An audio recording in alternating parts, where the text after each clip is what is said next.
naszych gości z Wielkiej Brytanii, Austrii, Włoch, Hiszpanii i Węgier. Terry, the floor is yours. I'd like to, first of all, thank the media desk very much for inviting us to this conference. It's very interesting for us. I hope it will be interesting for you as well. We have a very interesting, very vocal panel, and I'm going to briefly introduce them. You have something about them in your packs, but maybe you haven't had time to read that yet. We have on my right here, at the end of the sofa, Irene Andriopoulou. Good enough? Okay. She's a media researcher in the Hellenic Audiovisual Institute, which is a government-funded institute with a very broad brief. And she's in charge of their media literacy department, and she has a special focus on children and young people.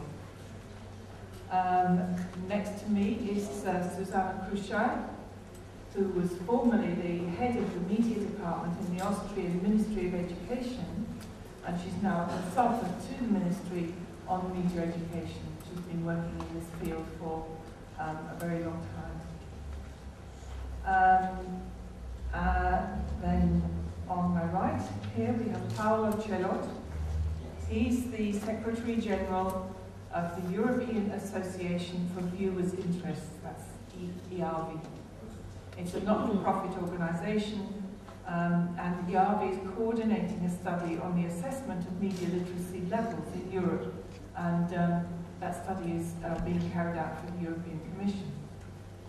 And then on the far left, at least on the sofa anyway, is José Manuel Pérez Tornero, and he's Director of Communication and the Education Department at Universidad Autónoma de Barcelona, and formerly he was Director of the Educational Department in Spanish Public Television.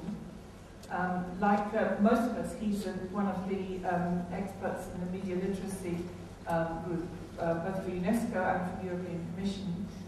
And he's the Vice President of an international association for media education called Mentor.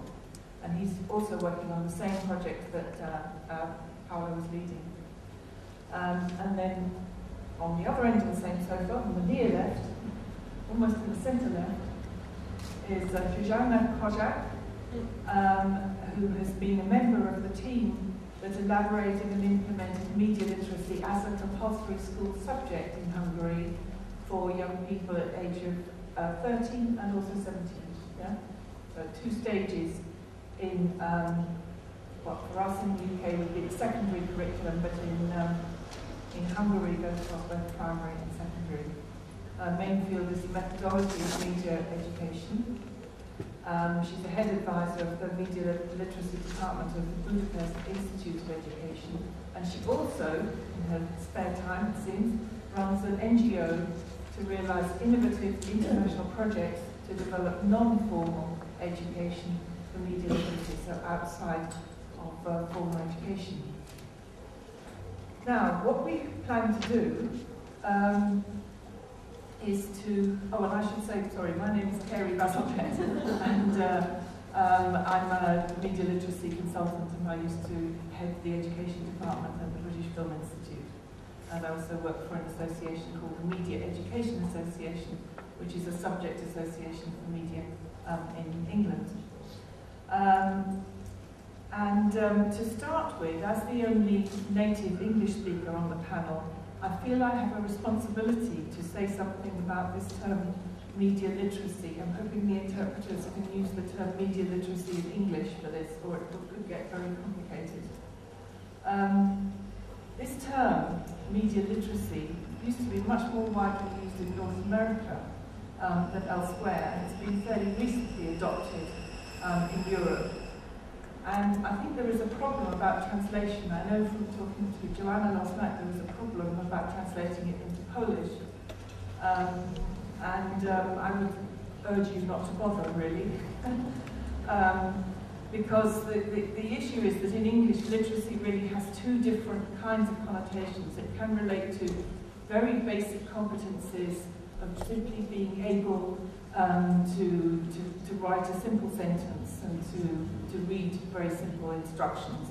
But it can also be used to indicate somebody who is very well read, very well educated, and has a broad knowledge of culture and of the world. And it's really in that second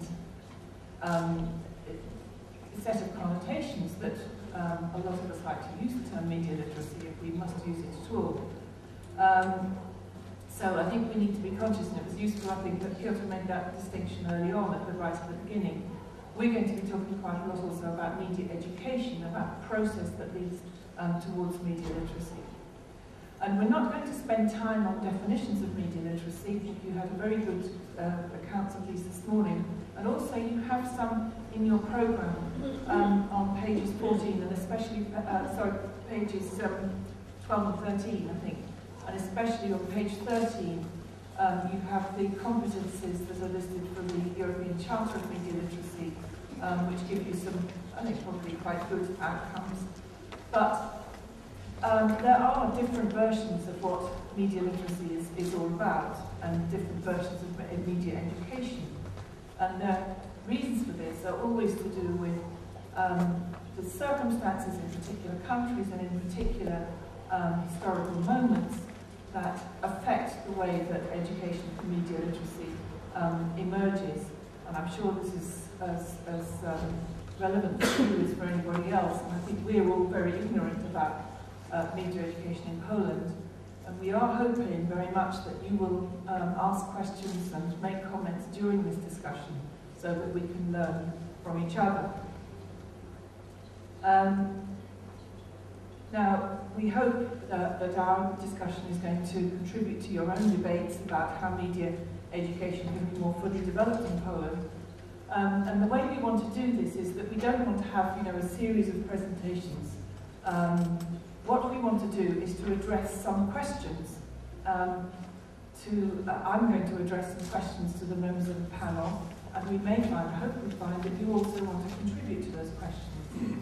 So let's start off then, and let's start with this question of the media themselves, because we had a number of different sort of takes on the media in the presentations just now. So I'd like to start with Susanna, and ask you, Susanna, to start us off, and I'll bring in the other panelists later. What's your view on the media that media education should be concerned with? What are these media we're talking about? Well, it's great being here as a beginning, and I'm getting to the question that Carrie asked. At my time as in charge of the media department of the Ministry of Education, I laid down the sort of a legal document to be carried out. I'm not saying implemented, because that's one of the problems that the first speaker in the first session addressed. We are all, I think, agreeing on what media education is or what media education should be.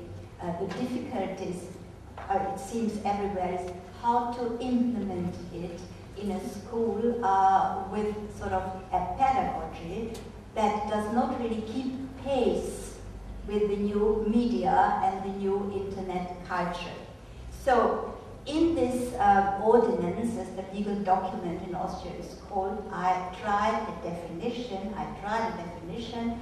that seems to me an all-inclusive term, also pointing to the future developments.